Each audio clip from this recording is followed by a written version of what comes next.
Some people claim space aliens have personally accosted them. Some people also claim they've seen Bigfoot. Are these people making it up? I'm sure some of them are, maybe even most of them. But I don't doubt that humans genuinely believe some pretty interesting things. And whether those beliefs are justified or not, the beliefs themselves are worth investigating. So let's investigate. This is a database of reported UFOs, and this is a database of Bigfoot sightings. Unidentified flying objects exist. If it flies and you don't know what it is, it's a UFO. But that doesn't mean it's a spaceship, and if it is a spaceship, that doesn't mean it's an alien spaceship. We still love to speculate. If it doesn't provoke speculation, it's not really unidentified. Accordingly, UFO sightings tend to be vague. About a fifth of these are just lights, or fireballs, or changing, or flashes. One UFO was shaped like love. A significant portion are circles, spheres, disks, ovals, eggs, or just round, which I imagine are difficult to tell apart from one another, pointing to the subjectivity of the experience. The next most common shape is triangles. For some reason, rectangles are pretty uncommon. In contrast, I hope I don't offend if I say Bigfoot is fictional, even if the people who see him genuinely believe they've seen him. Perhaps that's why the Bigfoot dataset is particularly detailed, including the temperature and humidity on the day of each sighting, but has no categorical variables indicating the appearance of Bigfoot himself. We all know what Bigfoot looks like. UFOs and Bigfoot are most often sighted in the states California, Florida, and Washington, which shouldn't surprise us too much since these are highly populated states. UFOs and Bigfoot appear more often in the summer and fall, but UFOs seem to be more well-distributed throughout the year. Although the phase of the moon doesn't seem to impact Bigfoot's presence, Bigfoot usually shows up on days with no clouds or total cloud cover. Of course, if I were recording the percentage of cloud cover, I might tend to round my estimate to 0 or 100%. Surely those would be the most common options, again reminding us of our human tendency to see patterns where there are none. Even outside these modern records, UFOs and big feet are common in historical and ancient writing. Every area on Earth seems to have a Bigfoot, and whether they're called Sasquatch or the Yeti, their appearances are often similar.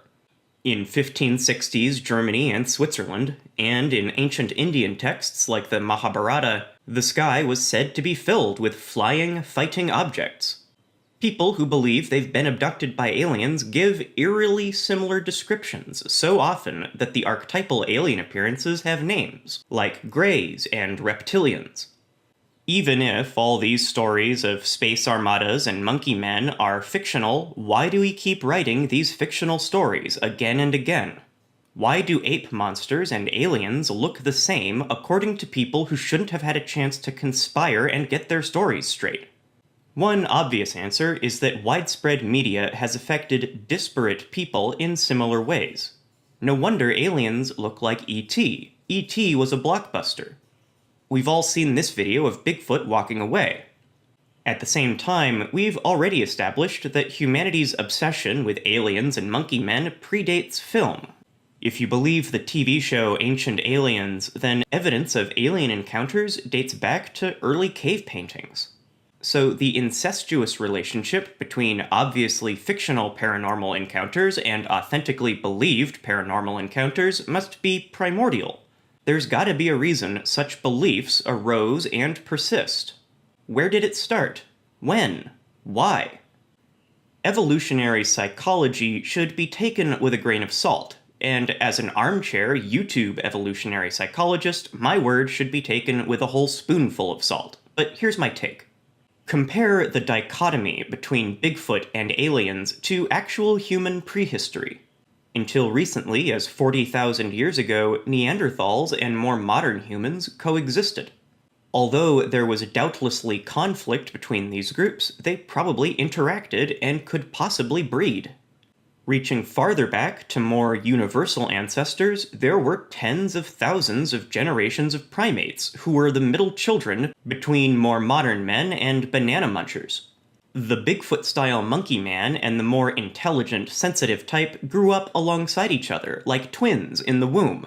And, like one twin absorbing the other, humanity consolidated into the species we know today. Although we turn up our noses at Neanderthals, this mingling means that traces of monkey man culture and DNA are inseparable from us.